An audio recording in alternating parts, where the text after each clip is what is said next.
SMEs are the backbone of the Philippine economy. Unionbank has laid down the groundwork for creating an ecosystem helping businesses through an integrated user experience connecting key stakeholders in the ecosystem. SMEs can now have immediate access to financial service providers, points of sale or POS, accounting, inventory, human resources, tax and payroll services, supply chain management, and providing business communities and engagement in B2B and B2C marketplaces. In building that ecosystem, Unionbank Globallinker was born. It's an online platform with social networking capabilities that help SMEs manage and grow their businesses. On their first year of launch, they already have 33,000 SMEs signed up in the platform. Their promise? To become a one-stop hub for business owners. 4 pillars.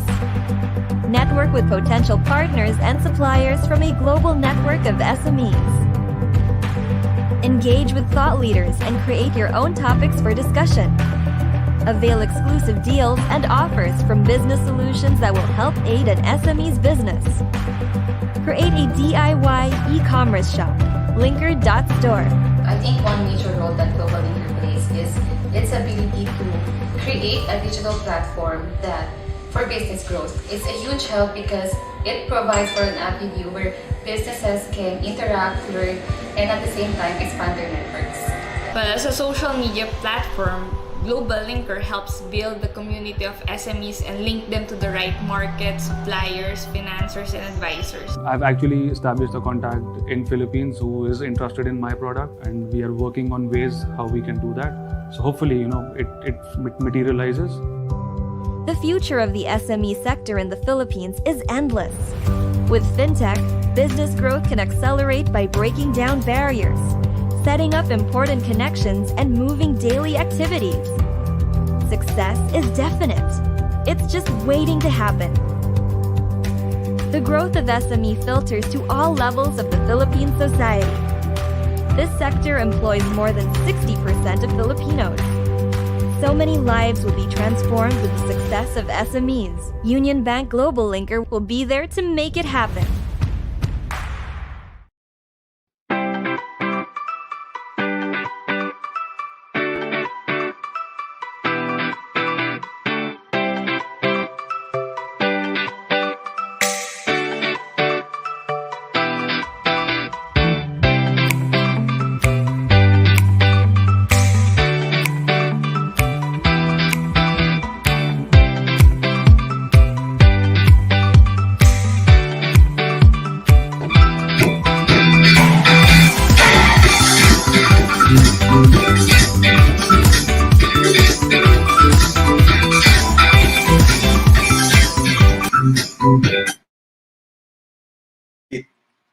Alright, good evening everyone, and welcome to another episode. This is the 18th episode of the Bounce Back 2021 Time to Shine Practical Coaching Series. And this is Justin Pinon. Wow, it's an honor and privilege to be on the 18th episode. So parang debut? debut episode ng Practical Coaching Series natin. And you are here at Bounce Back Network, and grabe, welcome. This is the time slot and the day of my regular show here sa Bounce Back Network, which is Beyond Mind Reading with Justin Pinon. But this is a special stream because I'm going to teach you something na yung pinaka-core na ginagawa ko, na na-discover ko during pandemic, which is bouncing back with good intentions. Now, to give you a little background kung sino ako, para sa mga ngayon na nakakilala sa akin, my name is Justin Pinon, and people call me the mental assassin. Mental assassin, no? Because of my ability to read minds. But I'm not psychic. I have no supernatural abilities. I cannot see the future. So, wag niyo tanong sa akin yung mga lotto results. Hindi ko alam yon. Don't ask me about your love life. Hindi ko kilala mga katuluyan ninyo. But I can read minds through psychology, observation, body language reading, and I do two things, okay? Companies hire me to do two things. First is to entertain. Okay, so ginagawa ko, nag-entertain ako sa mga corporate events, sa mga theater shows. I basically show people the power of our mind. Second is companies hire me as a trainer. So I teach how to deal with people, how to close deals, and how to persuade them with good intentions. Right now, to show you what I can do. Since kung napapansin niyo, mag-isa lang ako dito nagsasalita, no? But usually I have volunteers. I call volunteers to read their minds, but this is a special episode. So I'm going to try this with everyone watching this video, okay? Watching this live, all right? So I want everybody to clear your mind because I'm going to try something na ang tawag dito ay resonance. Okay, so usually I use the power of suggestion, but I discovered something greater than that. Okay, which is resonance. Ang resonance basically is kung ano yung natutunan ko sa business and sales, lalo na sa training, kung ano yung gusto mong maging, kung anong gusto mong maging state ng kausap mo, ng client mo, ng audience mo, dapat uumpisahan mo sa sarili mo. Kasi nakakahawa yun, di ba? Nag-resonate sa kanila kung ano yung gusto mo. So, uumpisahan mo with yourself. So, alright, sa lahat ng mga nanonood ngayong gabi,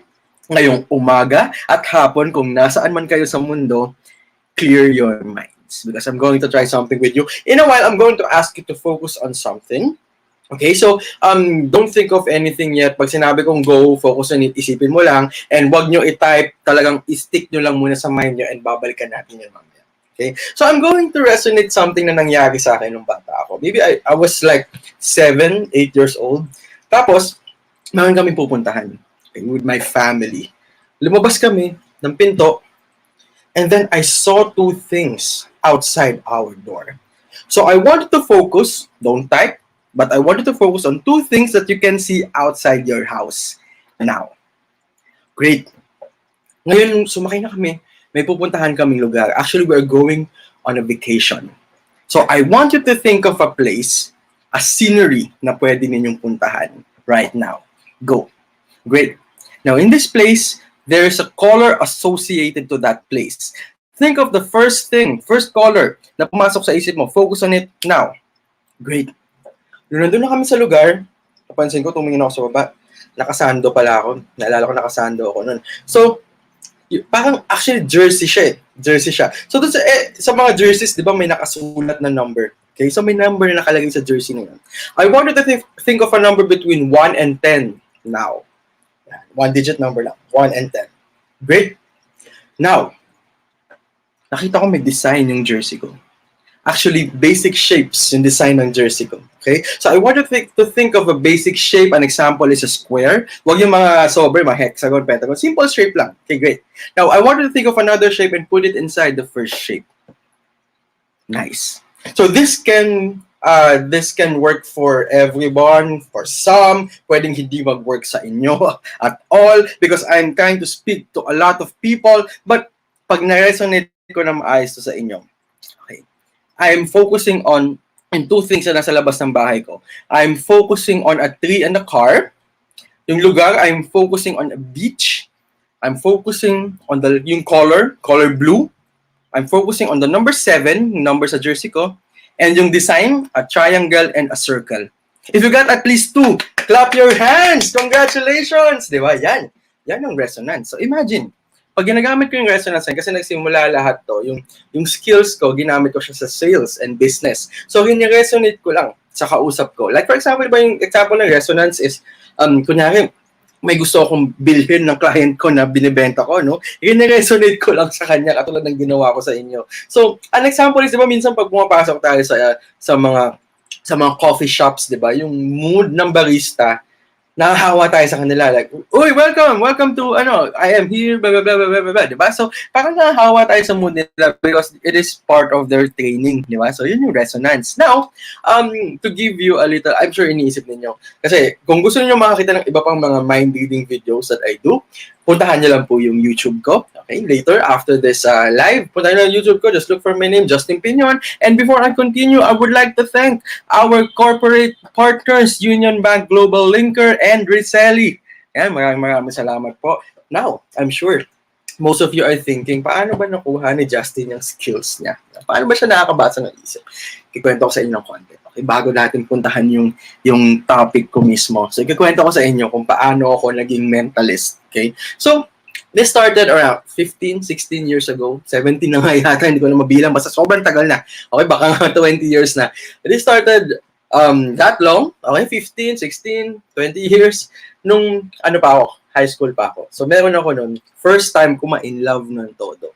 So, nagkaroon ako ng first girlfriend. So, we were in a relationship for 5 years. So, kami mula nung high school hanggang college. Pagdating ng college, nag-aral kami sa magkatabing school. So, kasi nung high school, magkaklase kami. So, pagdating ng college, nag-aral ako sa San Beda, siya sa Holy Spirit. Magkatabi kami. Ngayon, sa ika-5th year ng relationship namin, may nangyari. Nag-break kami. Okay. Nakipag-break siya sa akin. Sobrang nasaktan ako. Hindi ko alam yung gagawin ko because that was my first breakup. Hindi pa ako nakaka-experience ng breakup before. Hindi ko alam talaga. Yung mga nangyari sa mga films na napapanood natin, yung hindi siya makalabas ng bahay, nangyari sa akin yung lahat. As in, yung friends ko, pinipilit na ako umalis ng kwarto ko. Yung parents ko, pinapagalitan na ako kasi yung baho-baho ko natin, di ako pumapasok. Kasi I don't know how to move on with my life nung time na yon. And then, after a year of trying to move on, I realized, what if I can read minds? Because if I can read minds, malalaman ko na makikipag-break na pala siya sa akin. Baka-anticipate ko yun. Or, what if I can hypnotize people? I-hypnotize ko lang siya na bumalik sa akin. Sabi ko, yun yung naging motivation ko nung time na yun. Kaya naman, nag-aaral ako. Naging certified hypnotherapist ako.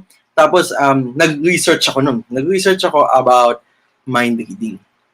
Based on my research back then, sabi, sa mga nababasa ko, mga nakakausap kong tao, I have to be psychic daw para makabasa ng isip, para maging cognitive, para makapredict ng future. So nag-aaral ako kung paano maging psychic, nagawa ako ng mga couple of mentors. Tapos sa isang specific mentor na yun, hindi ko talaga magawa-gawa yung mga tinuturo niya. Sobrang sikat niya na psychic researcher. Tinanong ko siya, sir, bakit hindi ko magawa-gawa yung mga tinuturo niyo? Pero yung mga classmates ko nagagawa nila, is there something wrong with me? Tapos sabi niya, baka hindi ka pa open, baka hindi open yung third eye mo, baka hindi ka ready, hindi ka prepared. So sobrang na-frustrate ako nun kasi hindi ko alam yung bakit hindi ko makuha yung goal ko na yun. At the verge of giving up, malungkot ako, naglalakad ako sa mall, pumasok ako sa bookstore, may nakita akong book. Yung title ng book, Definitive Book of Body Language by Alan Pease and Barbara Pease. They're from Australia. Top experts sila sa Australia. Binasa ko yung book nila. Pagkabasa ko ng book nila, na-realize ko na, so if I can read body language, I can read gestures. Malalaman ko yung nasa isip ng tao. Kasi di ba, kung ano yung iniisip natin, lalabas siya as a gesture automatic, di ba? Hindi natin mapipigilan. Kahit small gesture or big gesture, may ibig sabihin yung mga gestures natin. So naging fascinated ako with body language reading and human behavior.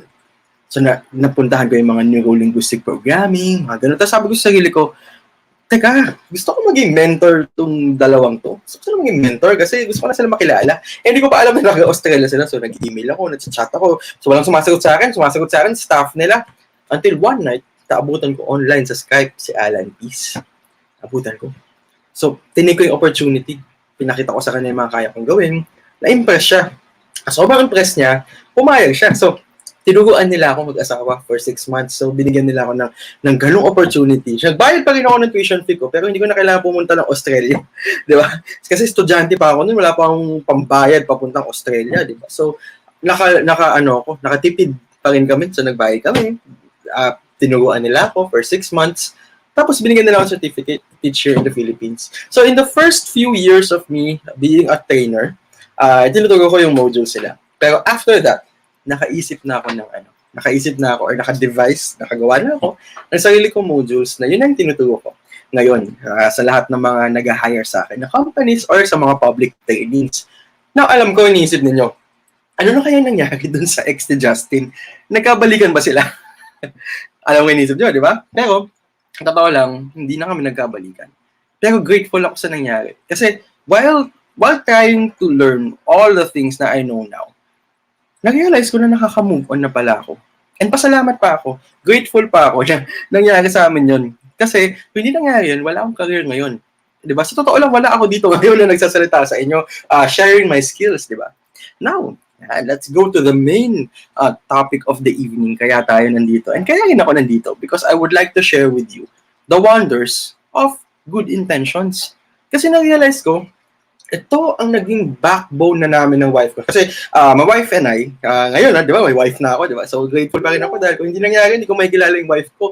And yung company namin ng wife ko is Skill Builders, which we teach people. Tapos isa sa mga main product namin na ginagawa is team building. Ngayon, meron na kaming online or virtual team building na ginagawa. So, isa sa mga backbone talaga namin ay good intentions because I believe na if you do everything with good intentions, nothing will go wrong.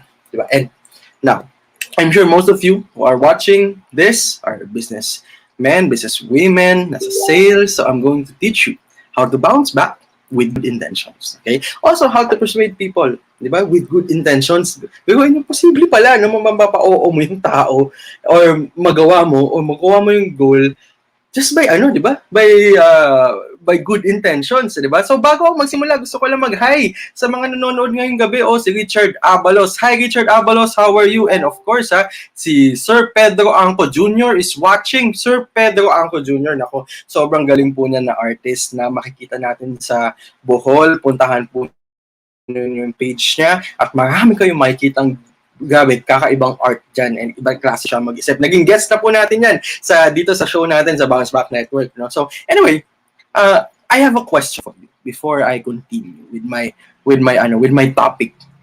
I have a question for you. And my question is, what is the difference between genuine persuasion and manipulation? What is the difference between genuine persuasion and manipulation?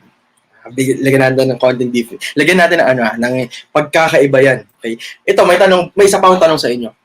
Na-experience nyo na ba na bumili kayo, di ba? Bumili kayo sa isang tao or sa isang seller na after mo bumili, after a few minutes, hours, days, parang nagsisi ka. Diba? Parang, di ko naman pala kailangan. Dapat ko pa ito binili. Or, parang naka-encounter ka na ba ng seller na ang kulit-kulit niya? Bili mo to. Justin, kailangan mo to. Tapos sabi, hindi ko pa yan kailangan. Hindi, kailangan mo to. Bili mo to. Diba? Ang kulit-kulit niya. Nakakainis yung feeling, diba? Or, naka-experience na ba kayo ng seller na nakakamdaman ninyo yung pakay niya? Diba? Parang nakakamdaman mo kung parang pinaperahan lang ako nito Diba? Or parang mampuno lang ako ng kota nito Diba? Nakakamdaman natin yun, diba? And, naka-experience na ba kayo ng seller na kahit hindi mo kailangan yung produkto, binibili mo, ang luwag sa loob mo, tapos after ilang days, masaya ka pa rin. Yan, na-experience na ba yun? Yes, because there is a thin line between genuine persuasion and manipulation, which is your intention. Alright, so always ask yourself, diba? Ano ba yung intention na sinasabi ni Justin? What is my intention? Because your intention speaks louder than your words and your actions. Diba usually, may mga tactics tayong nababasa sa mga books, tinutugon ng mga speakers na nag-work sa persuasion. But if you have this backbone, intention, lalong mag-work yun. Diba? Lalong mag-work lahat ng mga tinuturo sa atin, ng mga mentors natin. Bakit?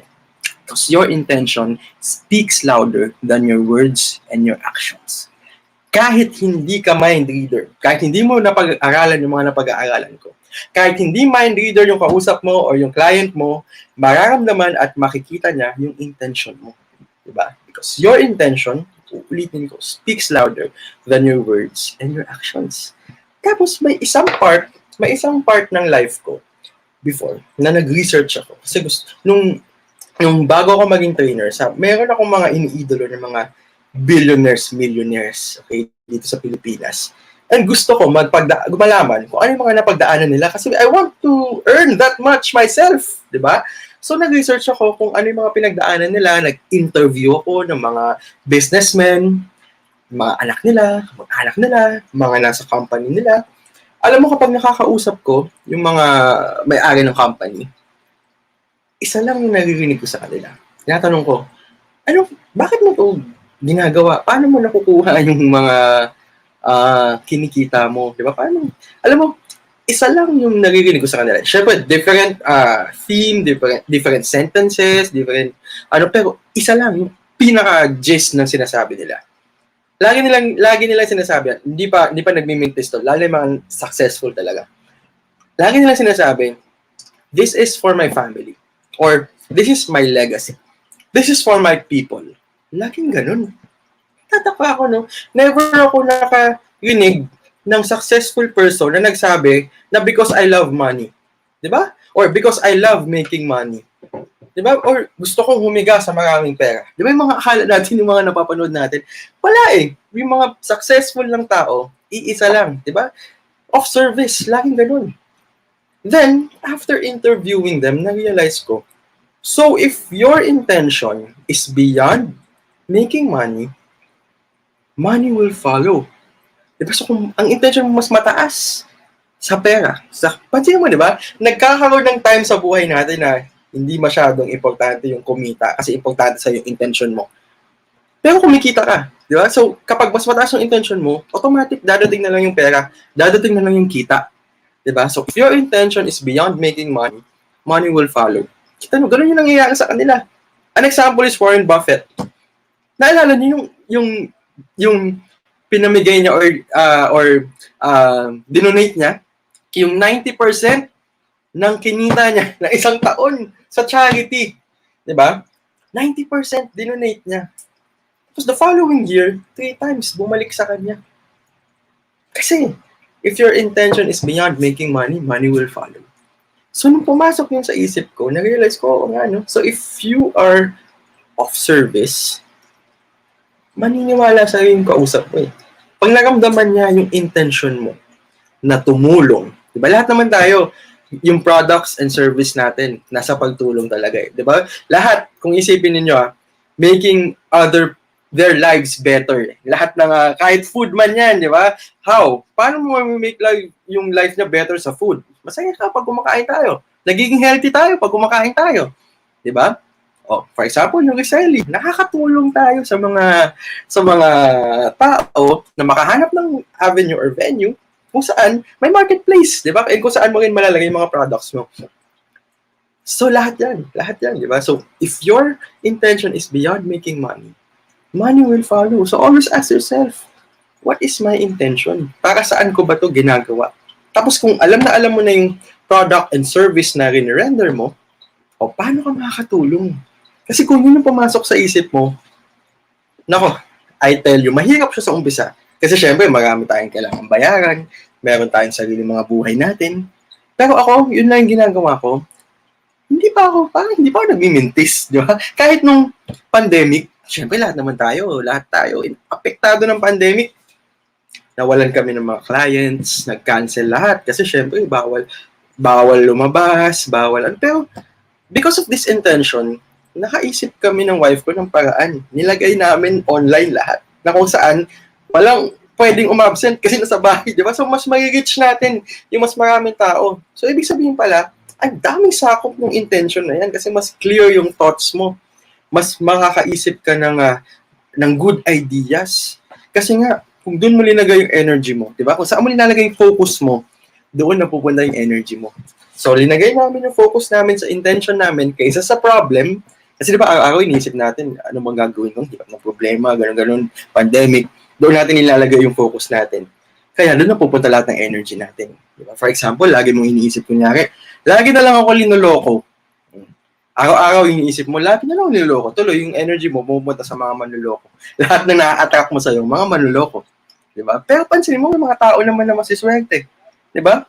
May mga taong masiswerte na kasi yung mindset nila, swerte sila, di ba? Nakakakuha sila ng mga good intentions na may tao. Kaya ako, pag nag-greet ako ng happy birthday, di ba?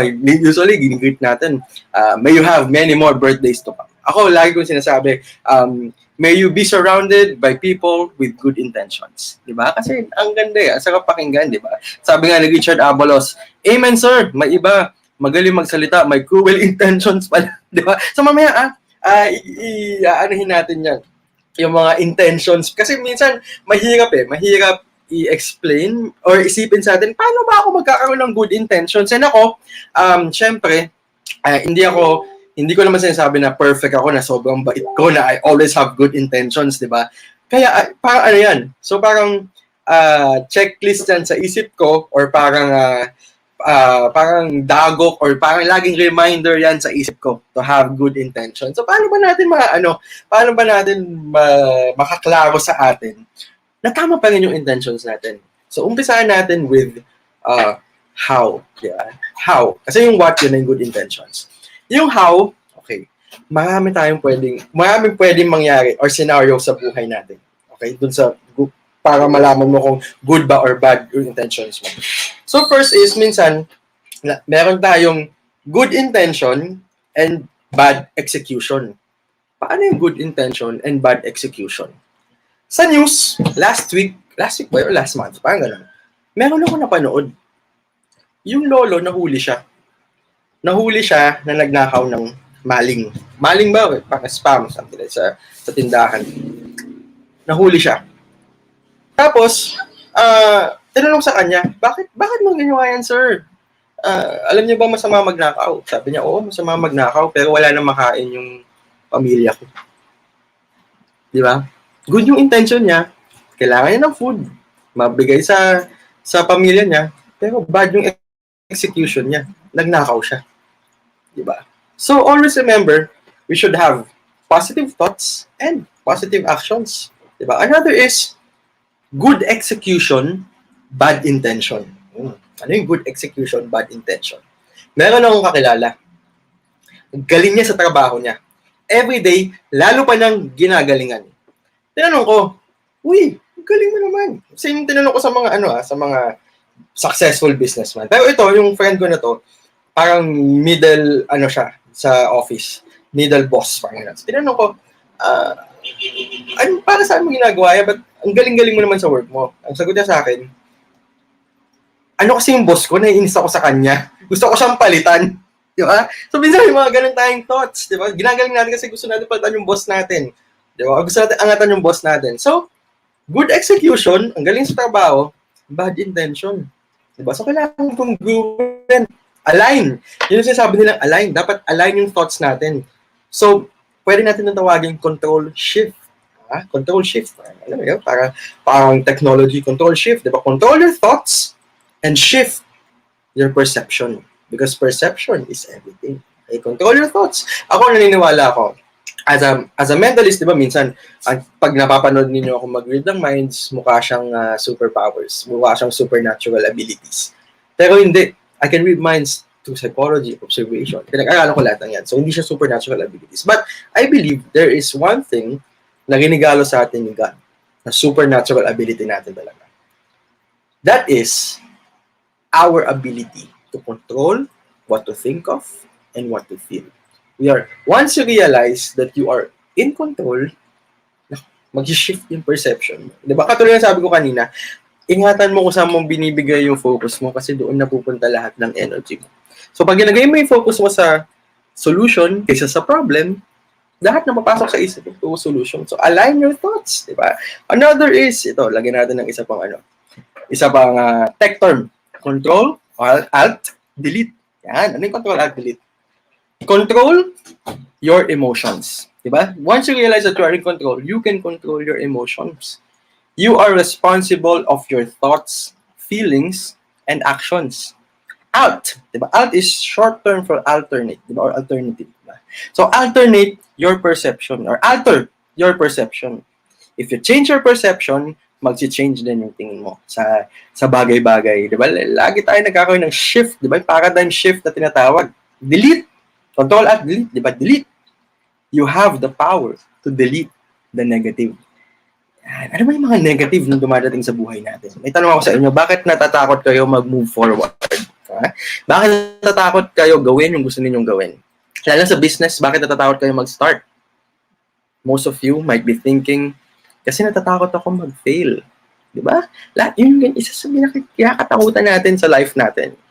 Failure. Now, what is failure? Ano ba yung failure na yan?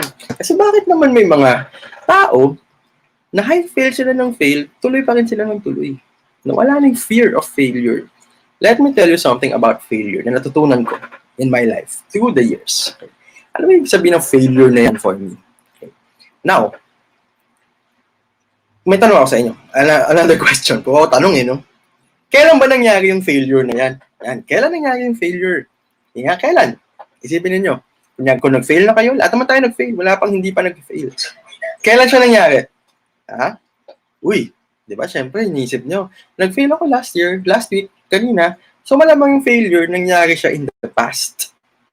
Past ng failure. Okay, good. Past. Ano ba yung past? Ito yung past. Kanina, kayo ng umaga, pagkagising ko, naligo ako. Naligo ako bago ako umalis ng bahay. Yun yung pinakaunang ko ginawa. Naligo ako. Ngayon, yung ligo na yun, syempre, past na yun. Kanina pa yun dahil hindi na present yun. Dahil yung ligo, wala nang basa dito. Wala nang shower, di ba? So, hindi na ako naliligo. Unless, kung gusto ko maligo ulit, ibabalik ko, di ba? So, kung yung past, hindi na siya nangyayari in the present, and yung failure, nangyari siya in the past, yung ligo, hindi na nag-e-exist, nag-e-exist pa ba yung failure kung nangyari na siya in the past? Diba, hindi na? Unless, gusto mo siyang ipa-exist again. Kaya tayo natatakot mag-move forward kung nag-fail ka na dahil lagi mo siyang pinapa-exist in your head. Diba? So, kung saan mo nilalagay yung focus mo, doon napupunta yung energy mo. Kung nag-focus ka lang sa failure, doon napupunta yung energy mo. Minsan, hindi pa nangyayari, inisip mo na mag-fail ka, baka, di ba? Mangyayari talaga yun, di ba? Pero iba yung sinasabi ko sa nagtitake ka ng precautionary measures, ha? Di ba? Pag nagtitake ka ng precautionary measures, syempre, isipin mo, ano kayang mangyayari kung mag-fail ako? Ito ba ang gagawin ko? That is being smart. Pero kapag yung buong focus mo, nilagay mo na sa harapan mo na mag-fail ako, bakit ganito nangyayari sa buhay ko? Lalo ka mag-fail. Kasi ang failure, pag nangyari na yan, di ba may mga tao naman na ini-embrace nila yung failure? Kasi, yung word na failure, linalagay lang natin yan sa term, nilalagay natin na term sa nangyari na experience na nag-fail ka. Pero ibang tao, ang experience na yon hindi failure yung tawag nila doon. Experience. Diba? Or learning. So in other words, there's no such thing as failure. Only feedback. So ngayon tatanungin ko sa inyo, takot pa ba kayo mag-move forward? Diba? Minsan kasi, nagpapa-apekto tayo sa mga nangyayari outside. Ang hindi natin alam, we are in control of our reality. Bakit? The truth is, we cannot control the outside. Hindi natin makakontrol yung ulan, hindi natin makakontrol yung pandemic, hindi natin makakontrol yung ibang tao. Okay? Pero ang makakontrol natin ay yung sarili natin. So in other words, you create your own destiny. Diba? So, control at delete. Diba? Again, control. You are in control of your emotions. You are responsible of your thoughts, feelings, and actions. Out. Alter your perception. Delete. You have the power to delete the negative. So, ano ba yung solusyon? Ano yung pwede natin gawing solusyon para magkaroon ka ng tamang perception or ng tamang positive intention with positive actions? Diba? Ito, checklist ko lang din to for myself para, alam mo yun, ma-make sure ko na I am still aligned. Kasi I'm not perfect, nagkakaroon pa rin ako negative thoughts, nagkakaroon pa rin ako negative intentions, pero at least, if I have this checklist, malalaman ko sa sarili ko na, uy, balik tayo sa gitna. Medyo lumuluwas na tayo. So first, okay, paano ka magkakaroon ng pure intention? Isipin mo kung wala ka bang natatapakan? Meron bang natatapakan? Kasi kung may natatapakan, bad yun ng execution ko. So, lagi mo titandaan kung may gagawin ka, may natatapakan ba akong tao? Okay. Next, meron ka bang nasasaktan? Yan. Pag ginawa ko to, meron ba akong masasaktan? Or kung nagagawa mo na siya, meron ba akong nasasaktan ng ibang tao? Okay. Next, dapat pure yung thoughts mo. Okay? Dapat pure yung thoughts mo. Paano kung kaya ng pure thoughts? Pure thoughts is meron kang concentration, di ba? Alam mo na good yung gagawin mo towards yourself and towards others. Next is pure dapat yung objective mo. Okay, so sasakop na yung lahat para malaman mo kung pure yung objective mo, dapat wala ka natatakpan at wala ka nasasaktan. Next, ito yung pinaka-importante sa lahat. dapat meron kang win-win scenario. Win-win na situation. Di ba? Kasi kung meron kang win-win scenario o win-win na situation na i-create, na uplift mo, hindi lang yung sarili mo, kundi pati yung ibang tao sa paligid mo. So, ito yung checklist ko sa sarili ko. Diba? Interesting, no? Yung good intentions. Kaya yun talaga yung pinaka-core namin ng wife ko. Kasi I believe that you have these good intentions. Meron kang checklist nito nung tinuro ko sa inyo sa isip ninyo. Nako, nothing will go wrong. Lahat ng papasok sa isip mo, number one, positive.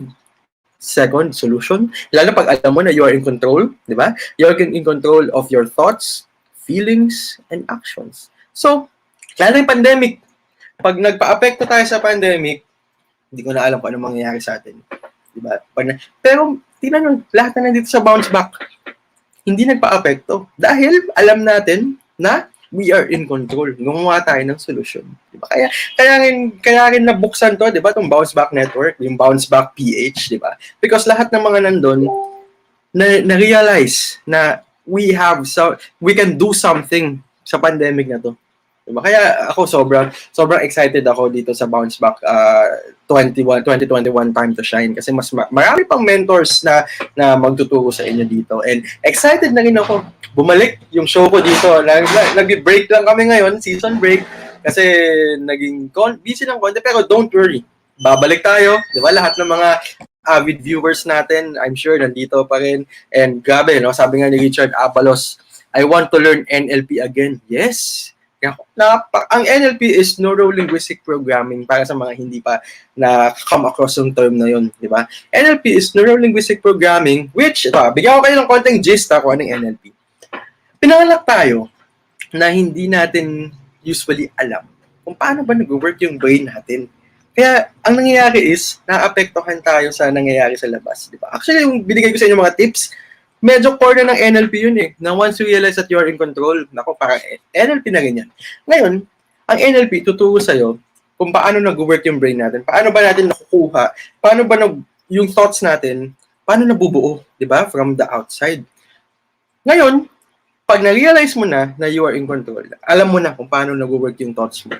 Alam mo na rin kung paano mag-work yung thoughts ng kausap mo. So, pwede mo siya magamit sa persuasion, pwede mo siya magamit sa normal conversation, kasi I believe that we are all unique. Ibig sabihin ng we are all unique, iba-iba yung perspective natin. Iba-iba yung talents natin. So, pag iba-iba yung perspective natin, minsan pag may sinabi akong sentence or word, iba yung meaning sa kausap mo. So, pag magulo ko ng NLP, malalaman mo yung perspective niya and makakapag-communicate ka effectively with that person. Yun. So, grabe. Napakasaya ng NLP niya. Kaya I'm sure you share the excitement of Sir Richard Abalos to learn NLP again. Kasi ako din, tuwing nag-talk ako about NLP, parang natututo na ako ulit. Every time I speak about NLP, may bago din ako natututunan na NLP for myself. Diba?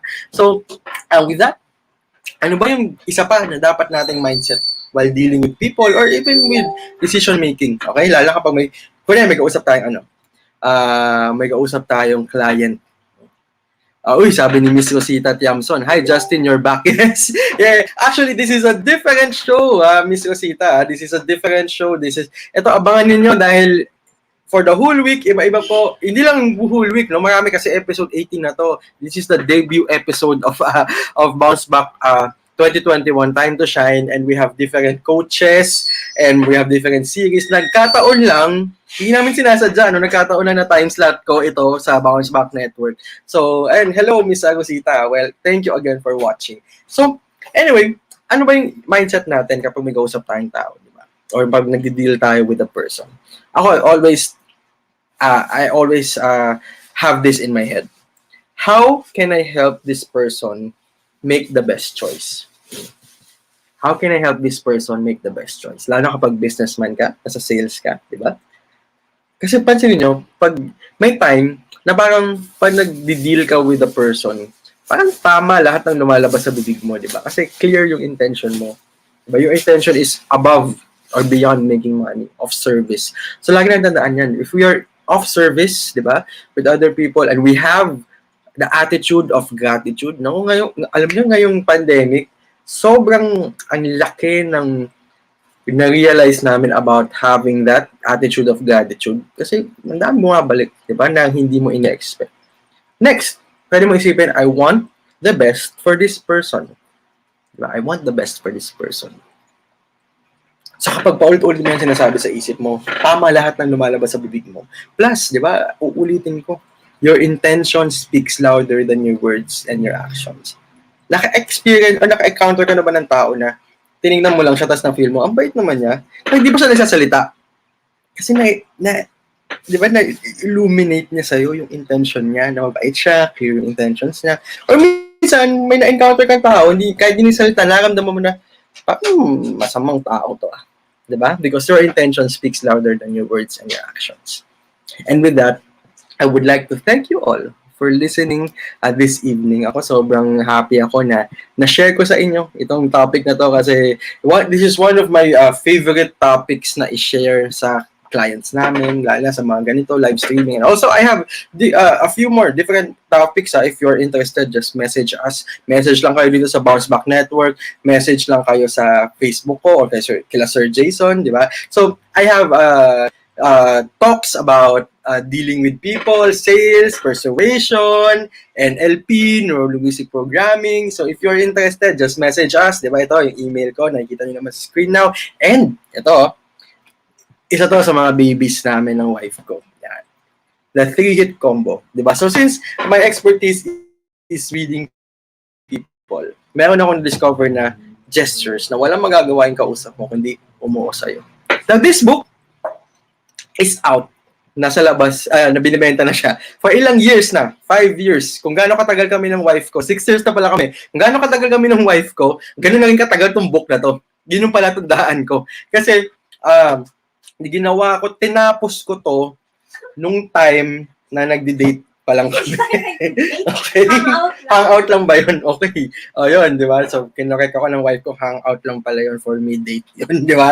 So, 3-hit combo is something na I am proud of and I'm sure, marami na rin nakabili nito. But, ubus na siya. Ubus na siya sa national bookstore, sa mga bookstores, online.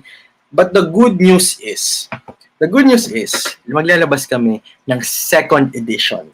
Since madami na naman nagka-clamor about this book, thank you very much. Grabe. New normal. Yes, kasi since tayo ngayon, pandemic, ang second edition namin is 3-hit combo for the new normal.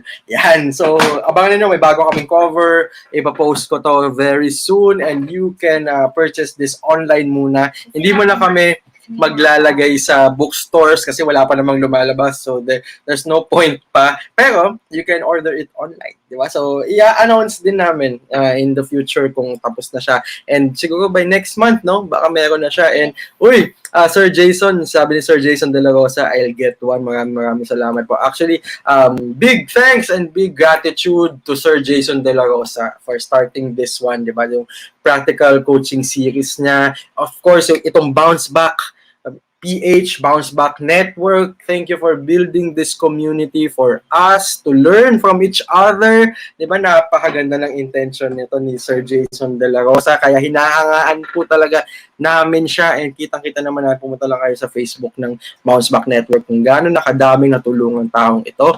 And sabi ni Sir Richard Abalos, hope we can have you as a guest on G8 Radio. Please, I'll be more than willing na maging guest po sa show ninyo doon. It is a pleasure na mag-guest ninyo. Sobrang saya ko po. And Lay, si PJ. Hello. Hi PJ, kamusta ka dyan sa Davao? Nasa Davao ka ngayon, di ba? Bohol. Nasa Bohol ka pala ngayon. PJ, kung nasa Bohol ka, puntahan mo si Sir Pedro. Kasi napakaganda ng mga art niya doon. And speaking of Bohol, sana nanonood yung mga friends natin from Bohol Beach Club. Namimiss ko na bumalik dyan. Dati every year, lagi kami nandyan sa Bohol Beach Club. Client po natin yan. So, nag-team building tayo doon. Partner client natin yung Bohol Beach Club. No? So, hello! And again, maraming salamat for watching this live. Lalo na sa mga manonood pa lang. Ngayon, yung nanonood na ng replay nitong live na to. Hello, you're still welcome to watch this mamaya, bukas, kahit kailan, i-save mo to kasi I'm sure marami kang gustong balikan, marami ka pang gustong matutunan, and kung gusto nyo pang matuto pa, yeah, please feel free to message us and we are more than willing to speak with you. And also, soon, Beyond Mind Reading with Justin Pinon is going to be back here, Season 2 sa Bounce Back Network, and abangan po ninyo yan. Again, I would like to thank everyone for watching, especially I would like to thank our corporate partners, Unionbank Globallinker, and Resellee. Maraming salamat once again.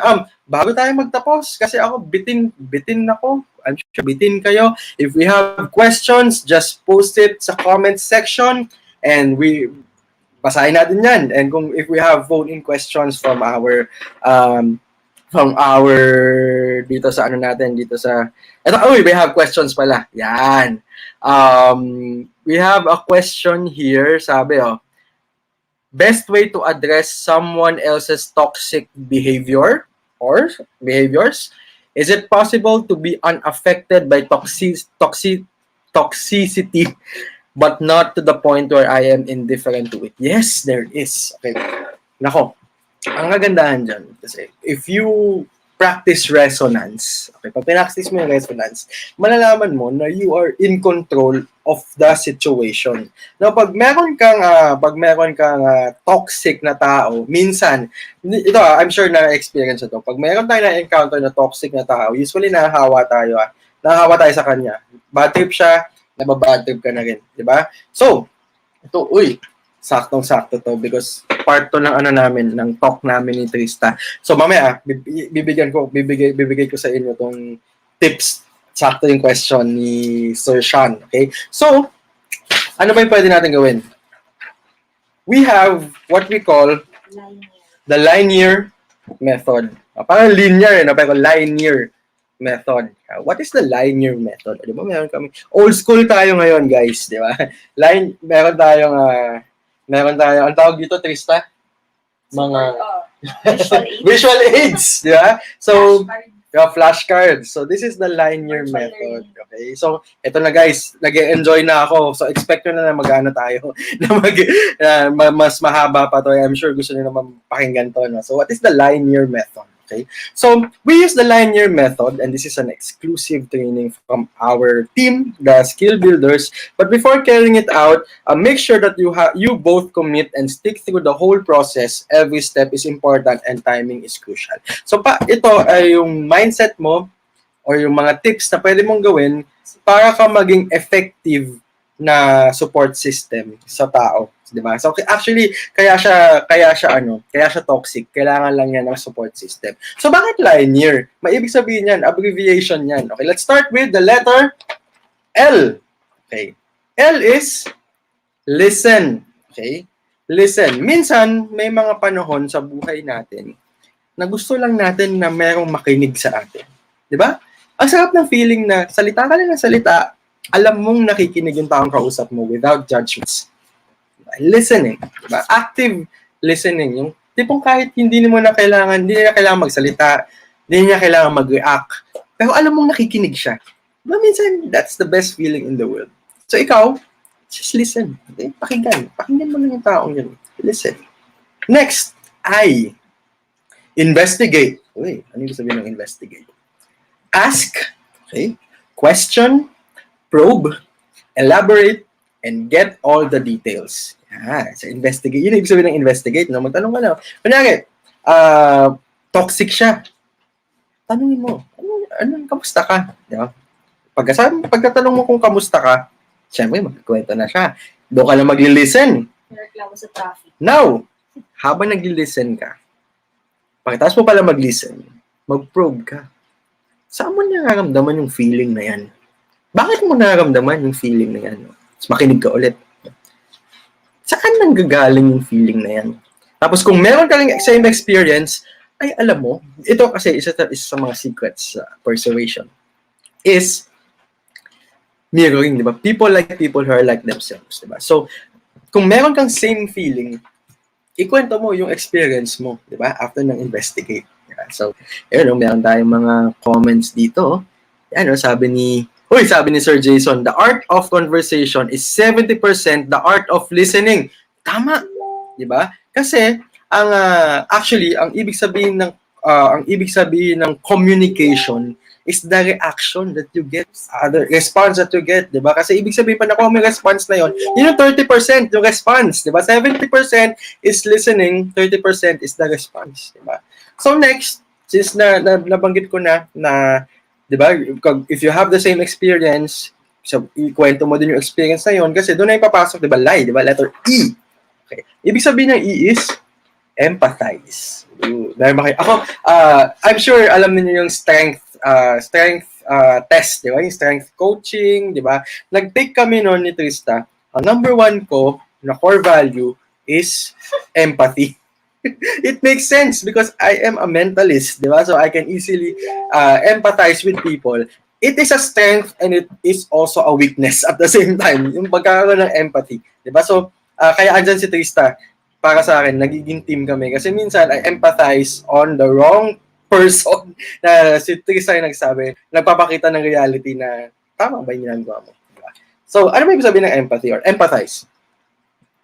Pag may sinasabi siya, you can agree, allow what this person is saying, okay? Pwedeng kampihan mo. Ito, ibig sabihin ng kampihan mo is, minsan, di ba, kahit alam mong nasa mali ka, minsan gusto mo lang yung taong alam mong may kakampi ka.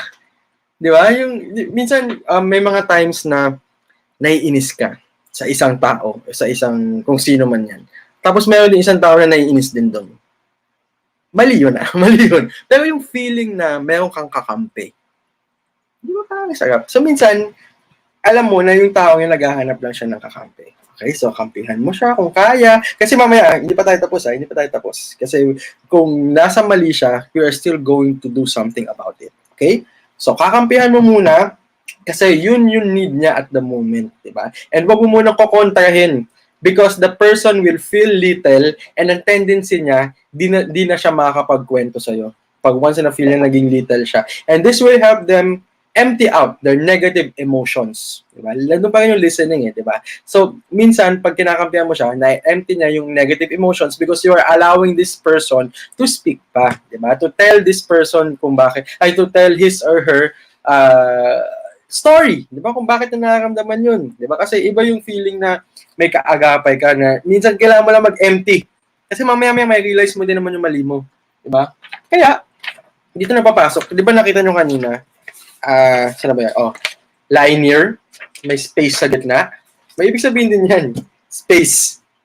Kasi after emptying the negative na sinasabi niya, give this person a time to pause. Ginagamit din namin ito sa therapy. Diba? Minsan yung pagkakwento niya, pause kayo. Kasi sa pause na yon, sa silence na yon, doon niya marirealize na teka lang, parang may mali akong nasabi pala. May mali akong nagawa. Diba? So, minsan yung pausing. Pausing is important. Hindi na pumapasok minsan. Minsan, hindi lang sa mga methods ito, minsan sa life natin, kailangan natin yung pause. Diba? Sabi nga nila, stop and smell the flowers. Right? So, let this person pause muna, stop, give him space or her space to process things. Diba? Kasi ang next ay, boom! Navigate. Yan na. Ipaparealize na natin. Kung may mali siyang nagawa, kung toxic siya, dito na niya ma-realize yun. Sa navigate. Bakit? This is the time to be a reliable friend and drive the conversation. Ibalik mo lahat ng sinabi niya, both positive and negative. Feed everything back to make your friend realize how he or she sounds. So pag may sinabi siyang negative, yung toxicity niya, diba? Ibabalik mo sa kanya yun. Kasi nandun na yung pause diba? Diba sabi mo kanina, ganito, ganun. Pwede mong sabihin yung pagkakasabi niya, kasi makikinig niya yung sarili niya. Diba? Minsan kailangan natin pakinggan yung sarili natin through other people. And may realize na, ay, ganyan pala yung pagkakasabi ko. Oh no, mali. Tapos, echo mo yung mga tamang ginawa niya. Diba? Alam mo, I applaud you kasi kahit yan na yung nararamdaman mo, hindi ka violent. Diba? Yan. So, may realize na, no, bait ko pala. Diba? Next. Letter E. Establish. Okay, malapit na, di ba? Establish. introduce solutions. Or, hindi lang introduce solutions. Pwede rin parang suggestions, di ba? Solutions or for suggestions for solutions, bato ka ng mga new ideas or resolutions. Diba? What if ito kaya yung mga subukan mo to? Diba? Pwede yung what if. May napanood akong TikTok video. yung isa daw sa mga kinaiinisan ngayon is yung mga let me add to that. Yung mga ganun, di ba? Yung mga ganun sinasabi. So, pwede ka ibig sabihin yung sabihin mo, pwede ka magbigay ng suggestions. What if ito yung gawin natin? Isama mo yung sarili mo para malaman na may kakampi siya. Pag ito kayong ginawa natin, ano kayang mangyayari? Diba? And last but not the least, di ba pala? Letter A pa pala. Nakalimutan ko yung A. Akala ko R na. Oh, letter A is arbitrate. Okay, ano ba sabihin ng arbitrate? Since you have established a new idea, now is the time to bargain. Okay, ano yung bargain mo? Negotiate until the resolution is accepted. Pwede mo siyang samahan sa pagbabago. Pwede mo tanongin ito sa kanya? Paano kaya kung matulog tayo ng mas maaga? Sabay tayo ng sleep pattern. Ano kaya pwede mangyari? Diba yan? Okay. Gumawa kayo ng things together since you are a good friend to that person. Diba? So, napapansin natin, diba? Mas lumalawak yung friendship natin with a person if we do things together. Diba? Yung meron kayong certain hobby na ginagawa together. So, samahan mo siya. Samahan mo siya dun sa solusyon na ginawa mo. Like for example, I created a small group nung start ng pandemic, which is, ang pangalan ay Good Intentions pa din, di ba? Good Intentions with Justin Pinon. So, pwede kayo mag-join doon, di ba? Good Intentions with Justin Pinon. And, meron kaming ginawang activity ng lahat na nandun, and sobrang nag-work siya. So, sabay-sabay kami gumawa ng vision board for 2020. 2020 pa lang yun, ha? Ano pa kayo yung 2021, di ba? So, ito, baka nag-comment na yung mga members natin, no? O, di ba? So, hello muna tayo sa mga bagong dating. Si Grace Bodegon. Hello po, mula sa bayan ng Tanay, Rizal. Kapitbahay natin yan dito sa Marikina. And, alright. So, next. Last but not the least. Ayan. Last is R. Recognize. Anong ibig sabihin ng recognize? Okay. Recognize is congratulate. Okay, congratulate and acknowledge nyo both yung journey nyo to accepting good change. Diba? Recognize. So again, ulitin natin. Anong ibig sabihin ng linear method? Okay. First is letter L. Listen. Makinig ka. Okay. I. Investigate. Tanong. E. Empathize. Pakita mo na may kakampi siya. Letter N. Sabay letter N. Navigate. Okay. Magtanong. Mag-drive. Yes. Drive the conversation. Okay. Letter, nasan tayo? Space. Okay. Give this person a space. Diba? To realize. N. Navigate. Okay. Ano pala navigate? E is, tapos na tayo sa empathize establish. Okay. Mabigay ka ng mga advice na pwede mo pang ibigay. A. Arbitrate. Okay, and R is recognize. So that is the linear method. So I'm sure sana meron kayong natutunan na may natutunan na something from me. And ito na. Siguro we still have 2 more questions before we end this live. And our second question is, okay, how do you manage someone with a closed mindset versus someone with a growth mindset? Alam niyo minsan, nangyayari yan I know someone na dati meron siyang growth mindset, tapos ngayon, biglang naging parang nagkaroon siya ng closed mindset because of certain experiences in her life, diba? In this person's life. So, ginawa ko, number 1, I led by example. Pinakita ko muna yung mga pwede mangyari sa buhay ko pag ito yung ginamit ko, yung resonance or yung good intentions. Next is I resonate to that person, yung positive changes na nangyari sa buhay ko.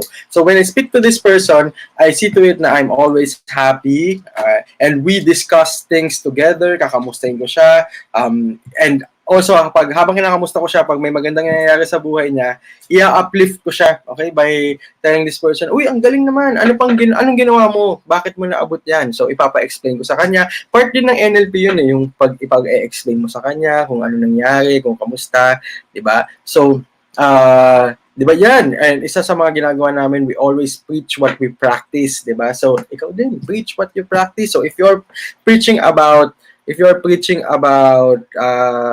being abundant, di ba? Yan, i-practice mo rin yung abundance mindset, di ba? O kaya if you're preaching about positivity, dapat ikaw mismo positive ka, di ba?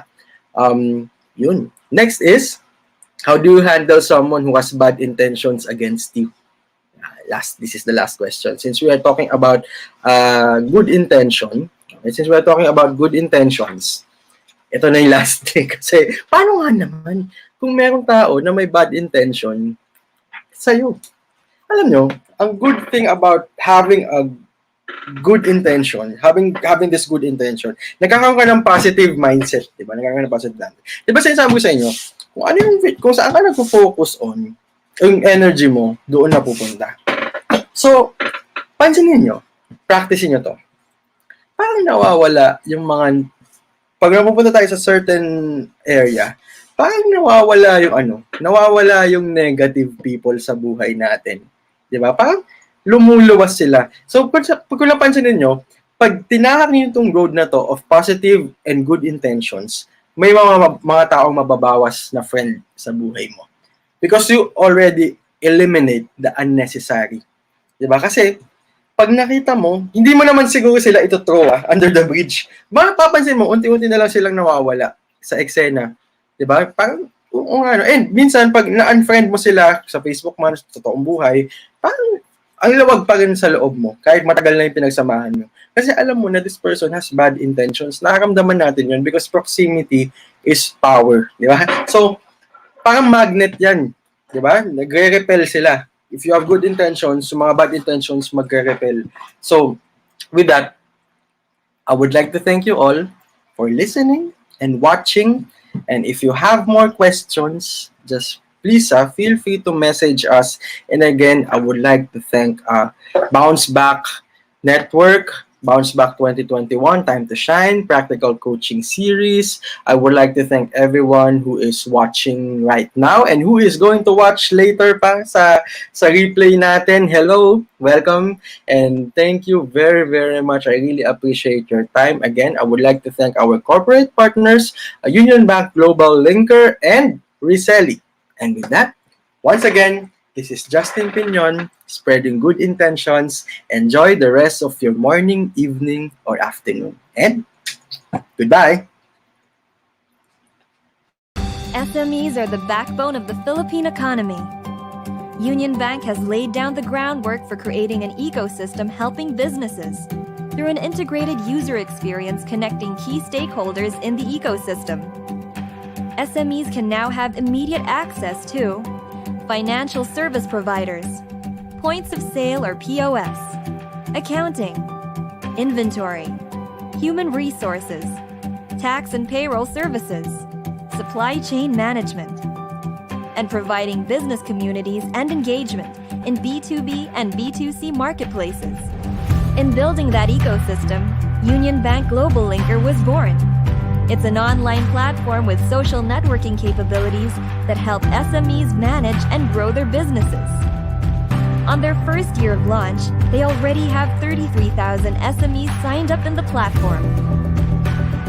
Their promise? To become a one-stop hub for business owners. 4 pillars. Network with potential partners and suppliers from a global network of SMEs. Engage with thought leaders and create your own topics for discussion. Avail exclusive deals and offers from business solutions that will help aid an SME's business. Create a DIY e-commerce shop, linker.store. I think one major role that Globallinker plays is its ability to create a digital platform that for business growth. It's a huge help because it provides for an app view where businesses can interact, learn, and at the same time expand their networks. Well, as a social media platform, Globallinker helps build the community of SMEs and link them to the right markets, suppliers, financiers, and advisors. I've actually established a contact in Philippines who is interested in my product, and we are working on ways how we can do that. So hopefully, it materializes. The future of the SME sector in the Philippines is endless. With fintech, business growth can accelerate by breaking down barriers, setting up important connections, and moving daily activities. Success is definite. It's just waiting to happen. The growth of SME filters to all levels of the Philippine society. This sector employs more than 60% of Filipinos. So many lives will be transformed with the success of SMEs. Unionbank Globallinker will be there to make it happen.